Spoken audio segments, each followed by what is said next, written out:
Welcome back. We're getting you this exclusive report. India Today's Rahul Kanwal has spoken with the Chief of the Defence Staff, General Bipin Rawat, on the army battling with COVID-19 and stepping in at this hour of crisis.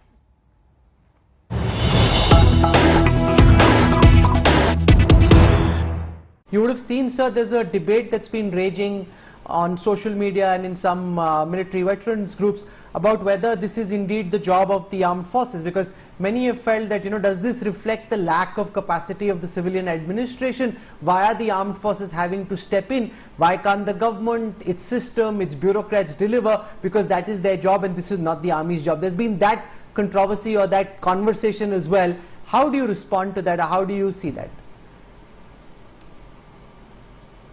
You see, therefore, I referred to the Disaster Management Act of 2005, which says the armed forces must step in when there are disasters.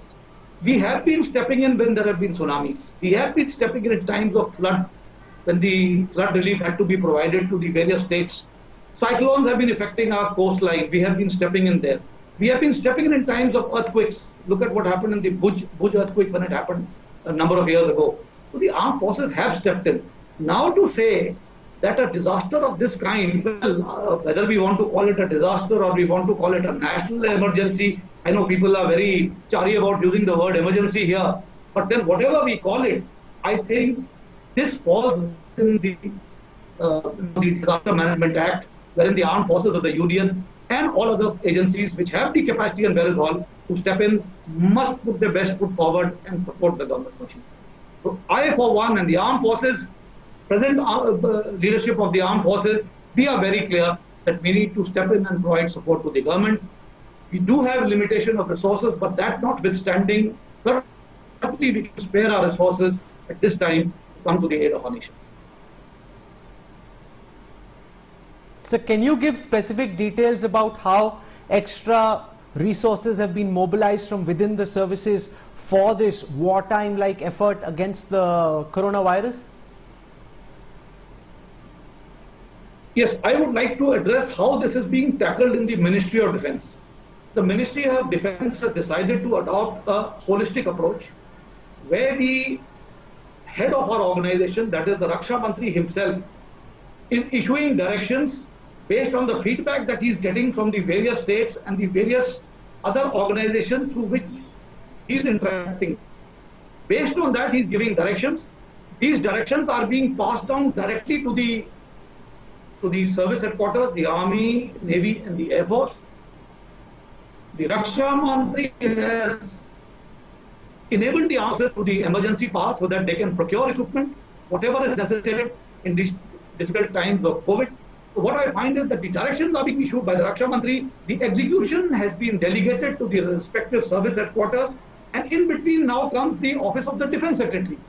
He is becoming the coordinator, because coordination is required not just between the person who is issuing the directions and the person who are executing on ground, but there are other agencies in the Ministry of Defence who also need to get their act together and support the effort of the Ministry of Defence, like the DRDO, the Defence Production.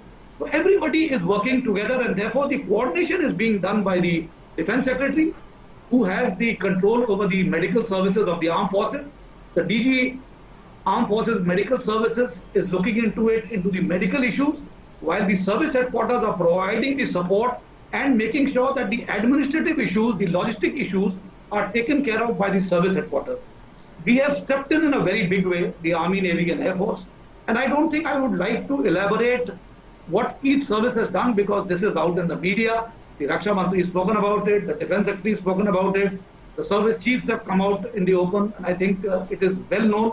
What we are now looking at is, we are studying the national trends as to where the COVID is now escalating, where the situation is likely to turn ugly, where we might have to step in the extra effort, and where there is some easing happening. But wherever it is easing off does not mean that the situation is well under control. So where we need to ramp up our efforts, beef up our efforts, we are gradually moving resources into those areas. And let me tell you, what we have been able to identify is the problem emerging in the southern states, problem emerging in Uttarakhand, problem emerging in some of the eastern states of ours, West Bengal and some of the other eastern states. So these states are being identified where we might have to put in larger resources to support the people and the state governments.